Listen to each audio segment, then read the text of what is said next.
Hi friends नमस्कार नूतन वर्षर हार्दिक अभिनंदन समस्ती की।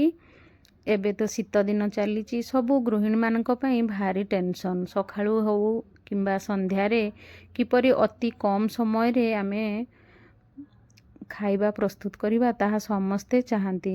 आज मु नहीं आछि सोयाबीन रो चिली जहाँ अति कम समय मात्र 10 मिनिट रे ताहा प्रस्तुत हो जिवो। चलंतु आमे प्रस्तुत करिबा। एठी मु एक गिनारे नहीं जाइछि सोयाबीन देखंतु छोट छोट सोयाबीन जहाँ प्रत्येक ग्रोसरी स्टोर रे मिली जिवो।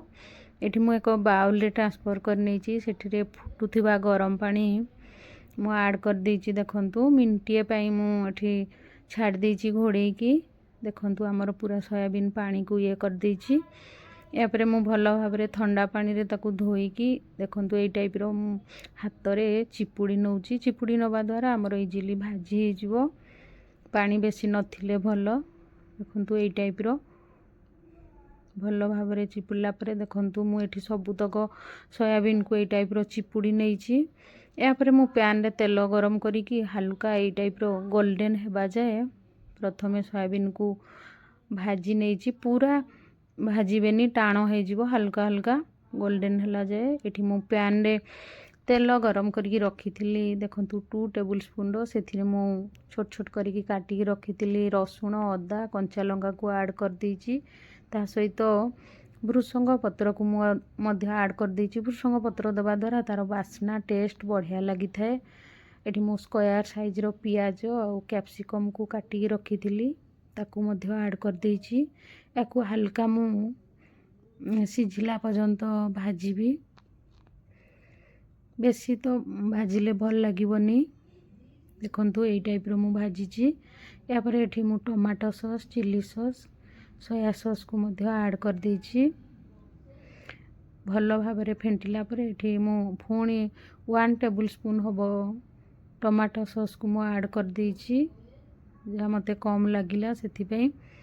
साधारणतः चिली समय रे हमर टमाटो सॉस टी अधिक लागि थाए। भल भाव रे मु एठी मिसई देला परे देखंतु एठी भाजी की रखिथिबा सोयाबीन को मध्य मु सेठी ऐड करूची। या पर स्वाद अनुसार लूण जेहेतु मु आगु ऐड कर नथिली स्वाद अनुसार मु एठी लूण ऐड कला परे भल भाव रे फेंटी नेछि। देखंतु फेंटी नेला परे तार कलर देखंतु किपरि देखाउची। एठी मेन जिनसटी मु आपण मानकू बतेई देखंतु जहाँ कौन सी चिली ठू मध्य कम लागिबनी। देखंतु रेस्टोरेंट टाइप रो हमर चिली प्रस्तुत हे जिवो। एठी मु 2 टेबल स्पून रो कॉर्नफ्लोर नेछि ताहाकू मु भल भाव रे पानी रे गोळेई की एबे ऐड करिवि। एठी देखंतु मु पानी को कॉर्नफ्लोर वाटर को मु सेथिरे ऐड कर देछि। ध्यान देबे एई समय रे हमर गैस रो फ्लेम मीडियम रखिबा। मीडियम रखिले तापरे लो कर दबा। देखंतु तापरे मु धीरे धीरे आकू फेंटी नेछि जहाँ फल रे हमर सोयाबीन सहित कॉर्नफ्लोर पूरा भल भाव रे मिसी जिवो। सोयाबीन पूरा अब्जॉर्ब करी नै जिवो कॉर्नफ्लोर को। तଳ ऊपर करिकी एई टाइप रो मु भल भाव रे प्रथमे फेंटी नेछि। देखंतु फेंटी नेला परे तार कलर मध्य चेंज हे जाइछि। पूरा पूरी भाव रे मात्र 10 मिनिट रे आपण माने एई चिल्ली को आपण माने घरे प्रस्तुत करि परिबे एवं पिला माने मध्य खाई परिबे। कोन पैना मठी बहुत कम तेल यूज करछि जहाँ फल रे डायबिटीज पेशेंट माने मध्य याकू खाई परिबे इजीली।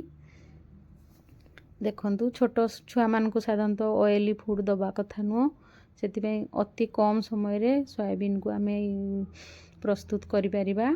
एठी मु गोलमर्च गुंड ऐड करछि। काटी की रखिथिबा धनिया पत्र को मध्य मु एठी ऐड कर देछि। देखंतु या पर भल भाव रे फेंटी नेछि। एबे हमरो सोयाबीन चिल्ली फाइनली रेडी हो जाइछि। देखंतु केते सुंदर देखाउछि। मात्र 10 मिनिट रे हा प्रस्तुत हेछि। आपण माने चाहिले स्कूल टिफिन मध्य याकू देई परिबे। देखंतु ପୁଣି ଦେଖା ହେବ ନେକ୍ସଟ ଭିଡ଼ିଓରେ। ଯଦି ମୋ ଭିଡ଼ିଓଟି ଭଲ ଲାଗେ ତାହେଲେ ଲାଇକ୍ ସେୟାର ସବସ୍କ୍ରାଇବ୍ କରିବା ପାଇଁ ଭୁଲିବେନି। ମୋ ଚ୍ୟାନେଲରେ ନୂଆ ଥିଲେ ନିହାତି ସବସ୍କ୍ରାଇବ୍ କରିବେ। ରହିଲି, ଜୟ ଜଗନ୍ନାଥ।